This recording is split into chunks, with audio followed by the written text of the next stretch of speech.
How do you breathe life into your speech? Somebody yell it out. What do you think? Get your audience involved. Say again? Get your audience involved. Get your audience involved. Very good. How else do you breathe life into your speech? Who said energy? You see how he said it? Energy. Oh, where was I? Good. Now, is this is an English-speaking side too, right? Okay, any answers?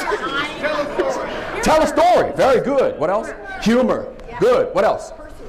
Personal stories. Good. And that's what I'm getting at. The key, the real essence of public speaking is what Bill Gove, the first president of the National Speakers Association, said many years ago. Tell a story and make a point. You know that. Tell a story and make a point. Because when people remember your story, what do they remember? The lesson story. They remember the lesson. And yes, they do remember me. Thank you. Tell a story, make a point. Now, most speakers know that, but here's what they don't know. Have you ever seen a story that was all over the place? Yes. Have you ever given one? Yes. And you've seen a speech that was all over the place, and you probably have given one. It's because the speaker hasn't started off in the right place. Start off with what I call a foundational phrase. Start off with a foundational phrase. What is a foundational phrase? It's the takeaway message. Before you even start creating your speech and constructing it and all the humor and the stories and all that, you've got to start off with a foundational phrase. What is the foundational phrase? What got you here won't get you there. Actions speak louder than words. Okay? These are foundational phrases upon which I've built my story or my activity to make my point. Got to have a foundational phrase. Now here's the thing. The foundational phrase should be fewer than 10 words. Right, Walt? Because if it's not fewer than 10 words, guess what? It's not clear enough to you. Doesn't stand a chance to be clear to them. Foundational phrase has to be fewer than 10 words. Fewer than how many words? 10. 10 words. Okay, because you got to have it clear. I know there are some speakers who will tell you, look, if you can write your point or your message on the back of a business card, then that's short enough. You have absolutely no idea how small I can write. I can write a paragraph on the back of a business. So 10 words or fewer is critical. Let me give you an example. I used to work for an internet company. And by the way, raise your hand if you, give me an idea of what you think is the most important thing that gets in between people and their dreams. What do you think is the thing that stands between most people and their dreams? Fear. Good.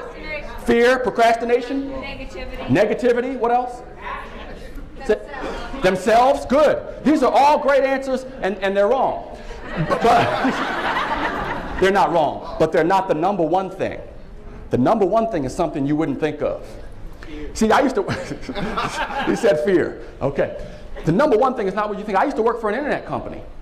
And I wanted to go full-time into professional speaking. That's my goal, that's my dream. Raise your hand if you have a goal or a dream. Raise your hand if you want to do something in life. Yeah, me too. So I went to the vice president of this company, a young guy, new guy, and he looked like a young Pat Riley, to be honest. Really? Yeah. And well, you all interested. And I went to him and I said, John, I'm going to be leaving. Give you as much transition time as you need, but I'm going to be leaving because it's always been my dream to be a full-time professional speaker. He said, that's your dream, Craig? That's how you talk. I said, yes, it is. He said, well, that's great. I really admire you for having one, but you can't leave. Exactly. I said, what do you mean I can't leave? He said, because, Craig, we've been thinking about it, and we're going to raise your salary up to this. Now, salary means the same thing in California, right? Yeah. So I said, John, this is not a financial decision. This is about my dream. In fact, I'd call this a dream decision. He said, okay, I understand. I really do. Hey, but how about if we raise your salary up to this? Yeah, I said, this is not a financial decision. It's a dream. Do you know he raised it 4 times? I kid you not. He kept saying, well, raise your salary to this. I said, this is not a financial decision. This is a dream decision. He said, okay, Craig, how about if we raise your salary to well above 6 figures? I said, dreams are overrated.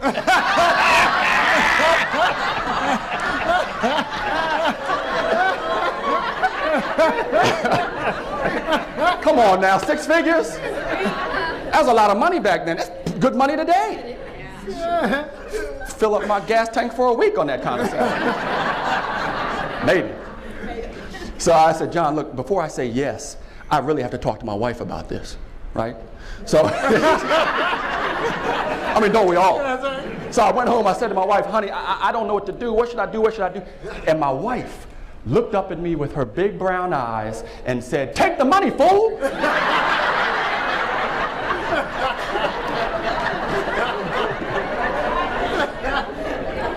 Some of you already like my wife, don't you? But if you had been sitting beside my wife and me just a few minutes later on our black leather sofa with the chocolate chip cookies baking in the background, you would have heard her say something that can absolutely change your life. I know it changed mine. She said, "Craig, this is all you've ever wanted. Ever since we met, this is all you've ever talked about. I don't care how much they try to compensate you. Craig, your dream is not for sale." Nice. That's deep, isn't it? Anybody in here sell out? Huh? Your dream is not for sale. Because here's the thing, most people think the number one thing that gets in between them and their dreams is some kind of bad obstacle. A lack of money, a lack of time, a lack of talent. That's not it. The number one thing that gets in between your best dream is something good that we settle for. Good job, good marriage, good this. So let me ask you something. Are you too good to be great?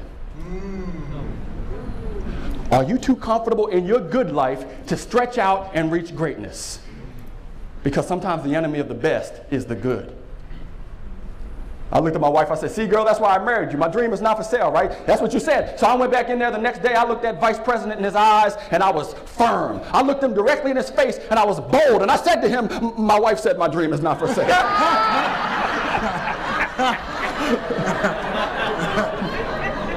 But I left.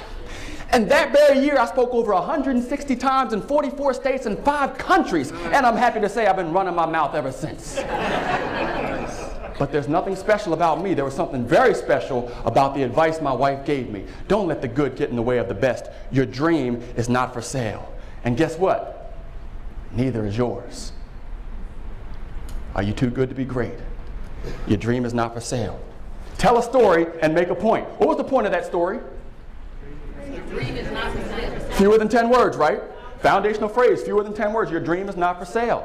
Now, just on a side, men, the subtext to that story is listen to your wives. Right. or wife. I know you're looking at me like you better back off of that for this. Listen to your wives. And then we all know the answer to our wives, right? What's the answer? Yes, dear. Yes, dear. Well, listen to your wives.